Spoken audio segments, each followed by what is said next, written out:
Bom dia, sétimo ano. Na aula de história hoje, nós vamos começar corrigindo o exercício que eu pedi para vocês fazerem na aula passada, da página 58 e 59 do capítulo 8, Povos Indígenas. Então vamos lá. Na página 58 tinha várias imagens, essas aqui, e vocês teriam que vê-las, né? E responder embaixo. As duas gravuras, imagens 1 e a imagem 3, os indígenas representados têm adornos de penas na cabeça. Essa era as coincidências das duas gravuras. A segunda gravura e a primeira da foto, em ambas vemos mulheres amamentando seus bebês. E a segunda gravura e a segunda foto, imagens 3 e 4, em ambas vemos mulheres fazendo pinturas nos corpos dos homens. Para vocês verem que em 1820, 2013, e a outra de 1575 e 2012, elas não têm diferença, porque eles seguem as suas origens, eles seguem os seus rituais, então não muda, vai passando de geração para geração. Apesar das semelhanças, as representações são idênticas. O que levou você a chegar a essa conclusão? Não. Ao compararem gravuras antigas que representam indígenas com fotos recentes, é possível identificar aspectos culturais que permanecem na vida dos povos indígenas, como a pintura corporal e os adornos e enfeites. Contudo, percebe-se que houve algumas alterações com a passagem do tempo, uma vez que os indígenas também adotaram elementos do modo de vida dos não indígenas, quer dizer, eles tanto adotaram os costumes deles, mas eles também se modernizaram com o homem branco também. Outras histórias. Na página 59, vocês tinham que ler o texto, né? Aspecto da cultura indígena e responder abaixo. Com base na leitura do texto, assinale a alternativa correta. O texto trata das diferentes formas de comércio entre os indígenas brasileiros, das diferentes envolvidas nos pedidos de casamento nas sociedades indígenas, ou das diferentes papéis dos homens e mulheres no trabalho realizado na sociedade indígena. Bom, segundo o texto, das diferenças envolvidas nos pedidos de casamento nas sociedades indígenas. A B. No caso do Bororó, a pintura corporal e as tiras de algodão no pulso das moças indicam que elas passaram a uma nova condição social, sinalizando o casamento. A C. O exemplo do Bororó revela que a mulher não está sujeita a um papel inferior ao do homem ou dependente dele. Nessa sociedade, pois tem a liberdade de escolher seu noivo, quer dizer, elas não eram obrigadas a se casar com quem os pais queriam. Não, elas podiam simplesmente escolher com quem ela realmente queria se casar.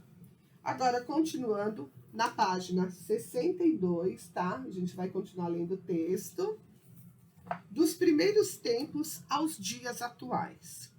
Em muitas situações, é comum que se faça referência aos povos indígenas usando verbos no passado. Eram, viviam, praticavam, como se eles praticamente tivessem desaparecido.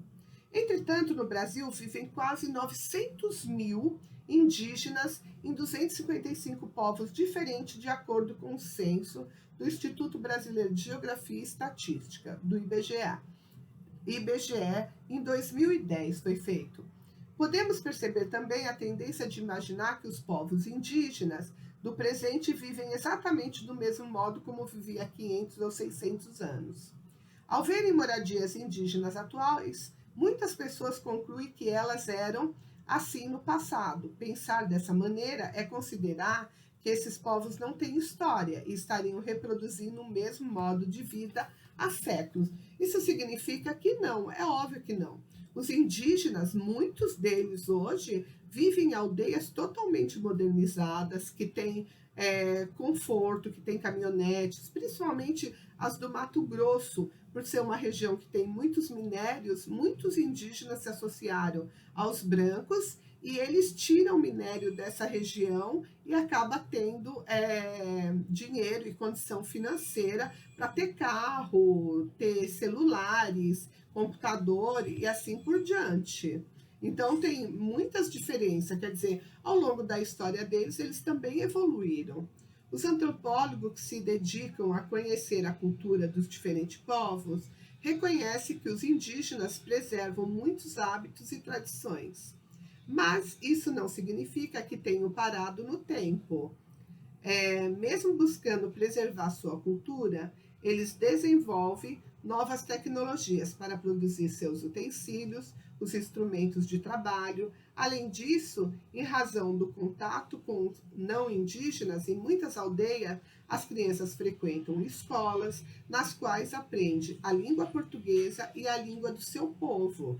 Muitos jovens preocupados em preservar suas tradições usam câmeras fotográficas, filmadoras, celulares e outros recursos para registrar festas, histórias e relatos de pessoas mais velhas, que guardam conhecimentos ancestrais.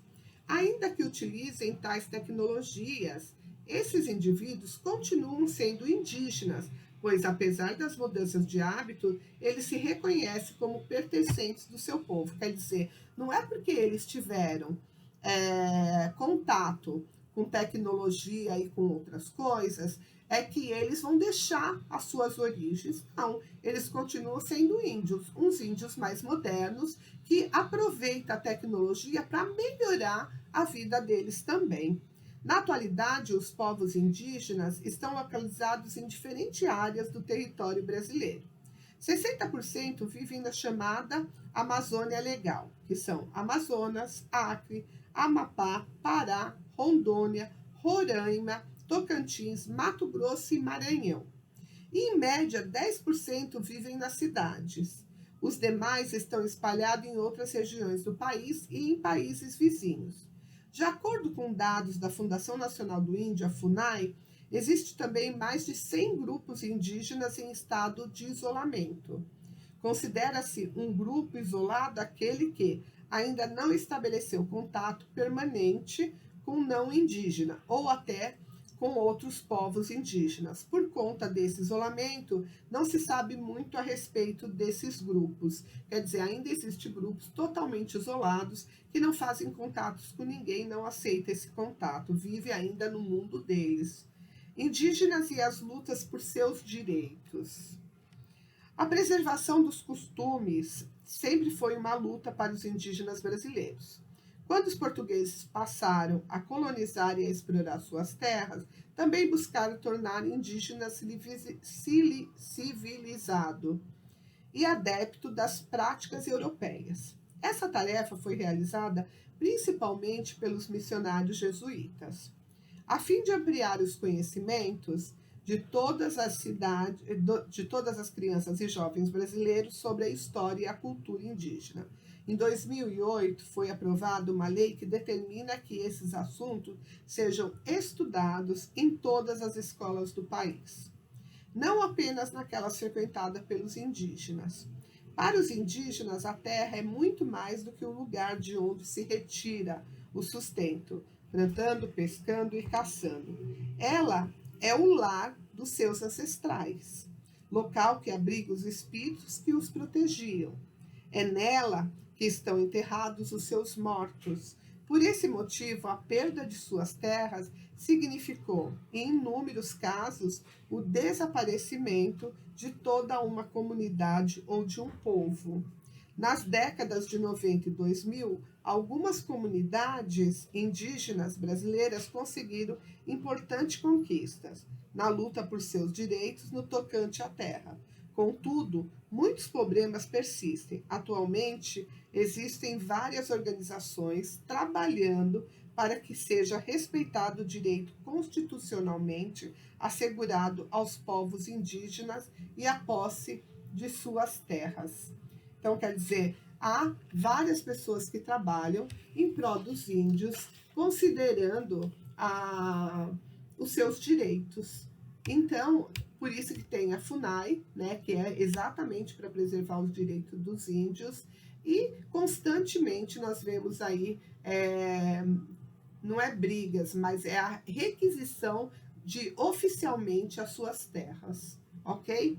Olha, vocês vão fazer o exercício na próxima aula da página 64, 65 e 66, ok?